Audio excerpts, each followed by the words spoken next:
যে আসলতে আদিত্য খাকলৈ ডাঙৰীয়া লাগিব লাগিছিল ক'ত তেখেতে নিজকে স্বয়ম্ভূ জনজাতীয় সংগঠনৰ বা জনগোষ্ঠীয় ৰাইজৰ নেতা বুলি ভাবি লৈ তেখেতসকলে আসলে কাৰ্বি ভূমিত যেতিয়া বহিৰাগত মানুহে যেতিয়া কাৰ্বিসকল গো বেক কৈছে চাইনিজ গো বেক কৈছে সেই সময়ত তেওঁ নীৰৱ ভূমিকা পালন কৰি অসমৰ এটা হাতামপুৰুষীয়া সমস্যা সমাধান হৈ থকা বিষয়ৰ ওপৰত তেওঁ সদায় বাধা পথালি দি থকা আসলে উদ্দেশ্য কি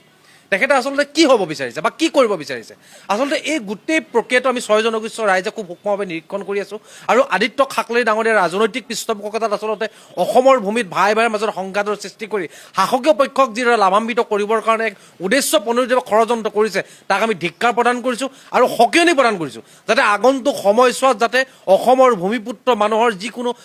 স্পৰ্শকাতৰ বিষয়ৰ ওপৰত তেওঁ কোনো ধৰণৰ এনেদৰে তুলুঙা মন্তব্য নকৰিবৰ কাৰণে তেখেতক সকিয়নি প্ৰদান কৰিছো আৰু আগন্তুক তেখেতক ছয় জনগোষ্ঠী অধ্যুষিত এলেকাত যিকোনো হ'ব পৰা পৰিস্থিতিৰ বাবে চুতীয়া যুৱ সন্মিলন অসম জগৰীয়া নহয় বুলি তেখেতক আমি আজি স্পষ্টভাৱে সকিয়নি প্ৰদান কৰিছোঁ আচলতে কথাটো হ'ল যে অসমৰ ভূমিত ছয় জনগোষ্ঠীয় ৰাইজে যাতে ভূমিপুত্ৰ ৰাইজৰ ভূমিৰ অধিকাৰ ৰাজনৈতিক অধিকাৰ সাংস্কৃতিক অধিকাৰ প্ৰাকৃতিক সম্পদৰ পৰা অধিকাৰ যাতে অনাদি অনন্তকাললৈ বাহাল থাকে তাৰ কাৰণে সাংবিধানিক সুৰক্ষা বিচাৰিছে আৰু ছয় জনগোষ্ঠীয় ৰাইজে জনজাতিকৰণৰ মৰ্যাদা বিচাৰিছে আৰু এই বিষয়টো চিচিটোৱাই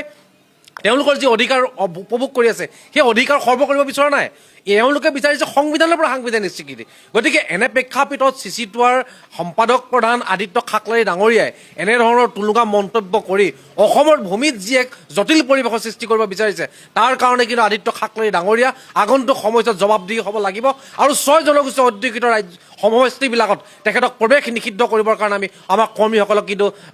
ক'বৰ কাৰণে আমি বাধ্য হ'ম নহয় আচলতে কথাটো হ'ল আদিত্য খাকলৈ ডাঙৰীয়াই নিজৰ পৰিসীমাটো বুজি পোৱাটো উচিত তেখেত কোনো চৰকাৰ নহয় তেখেত সংবিধান নহয় তেখেতে কোনো এটা জনগোষ্ঠীয়ে যেতিয়া নিজৰ প্ৰাপ্য অধিকাৰ সাংবিধানিকভাৱে বিচাৰিছে গণতান্ত্ৰিকভাৱে বিচাৰিছে সেই গণতান্ত্ৰিক প্ৰক্ৰিয়াটোক স্থবিৰ কৰিবৰ কাৰণে তেওঁ যি ধৰণৰ ৰাজনৈতিক চক্ৰান্ত কৰিছে এই চক্ৰান্তটো কৰাটো আচলতে উচিত নহয় বা যুগুত নহয় গতিকে আদিত্য খাকলৈ ডাঙৰীয়াক এইসমূহ বিষয় বা বস্তুৰ পৰা ওলাই আহি প্ৰকৃতপক্ষে তেওঁ যদি সঁচাকৈয়ে জনজাতীয় সংগঠনবিলাকৰ বা জনজাতীয় ৰাইজৰ যদি অভিভাৱক বুলি ভাবিছে এই বিষয়বিলাকত মান মাতক আজি বিভিন্ন জনজাতীয় মাটি বহিৰাগত বণিক গোষ্ঠীয়ে হাজাৰ হাজাৰ বিঘা মাটি আজি দখল কৰিছে আজি কাৰ্বি ভূমিত কি হৈছে সকলোৱে দেখিছে গতিকে এই বিষয়বিলাক বা আজি ষষ্ঠ অনুসূচী অন্তৰালত বিভিন্ন জনগোষ্ঠীবিলাকে পাবৰ কাৰণে সংগ্ৰাম কৰিছে এই সংগ্ৰামবিলাকত তেখেতে গুৰুত্ব প্ৰদান কৰক তাকে নকৰি কোনোবা কেইটামান জনগোষ্ঠীয়ে জনজাতিকৰণৰ মৰ্যাদা বিচাৰিছে আৰু সেই বিষয়টোত প্ৰত্যেকবাৰে তেখেতে বাধা পথালি দি থকা আমি দেখিবলৈ পোৱা গৈছে আৰু আমি ভাবিম যে এয়া কোনো ৰাজনৈতিক পৃষ্ঠপোষকতাত ৰাজনৈতিক নেতাৰ শ্ৰুতলিপিত তেওঁ আচলতে অসমৰ ভূমিত